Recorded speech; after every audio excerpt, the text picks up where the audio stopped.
दोस्तों, 36,000 रुपये तक सस्ता हो सकता है सोना। एक्सपर्ट्स क्यों कर रहे हैं ऐसा दावा? आज की वीडियो में हम यह समझने का प्रयास करेंगे। तो दोस्तों, जय हिंद, वंदे मातरम। हमारे वीडियो को पूरा देखिए।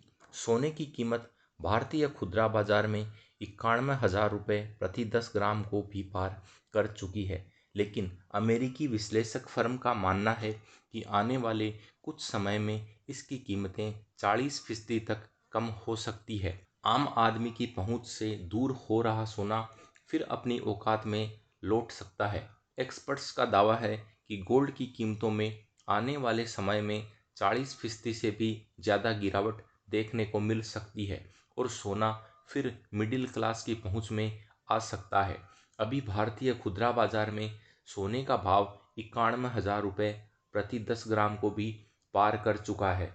बीते एक साल में ही सोने की कीमतों में 35 से 40% का उछाल आ चुका है और 2025 में सोना अब तक करीब 10,000 रुपये महंगा हो सकता है।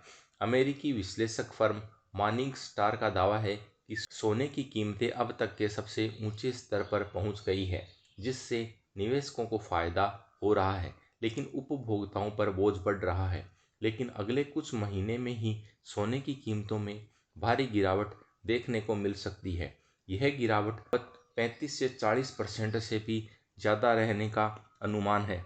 35 से 40% तक हो सकती है। ऐसा होता है तो ज्वेलरी खरीदने वालों को इसका बड़ा फायदा होगा, लेकिन निवेशकों को इससे नुकसान उठाना पड़ सकता है।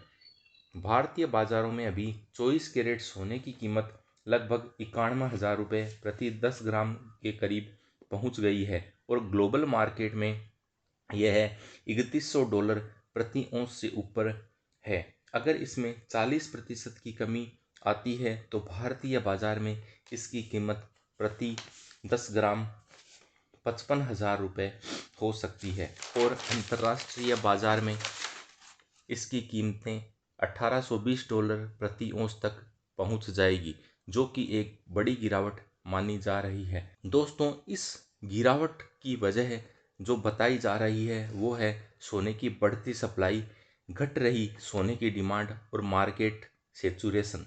सोने का उत्पादन काफ़ी बढ़ गया है। 2024 की दूसरी तिमाही में खनन से होने वाला मुनाफा करीब 2,16,265 टन हो गया है, जिसमें ऑस्ट्रेलिया ने काफ़ी उत्पादन बढ़ाया है और रिसाइकिल सोने की सप्लाई में भी तेजी आई है। दुनिया भर के केंद्रीय बैंक जिन्होंने पिछले साल 1,045 टन सोना खरीदा था, अब खरीदारी धीमी कर सकते हैं।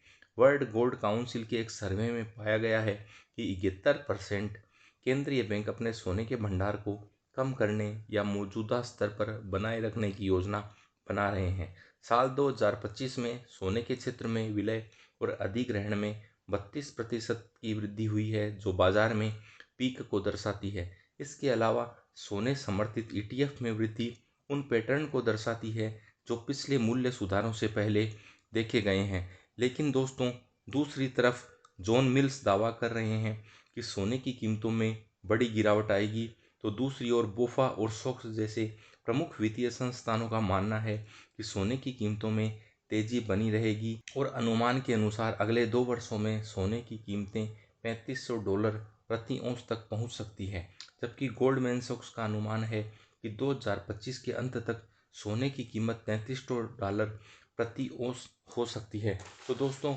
दोनों तरह के ही कयास लगाए जा रहे हैं।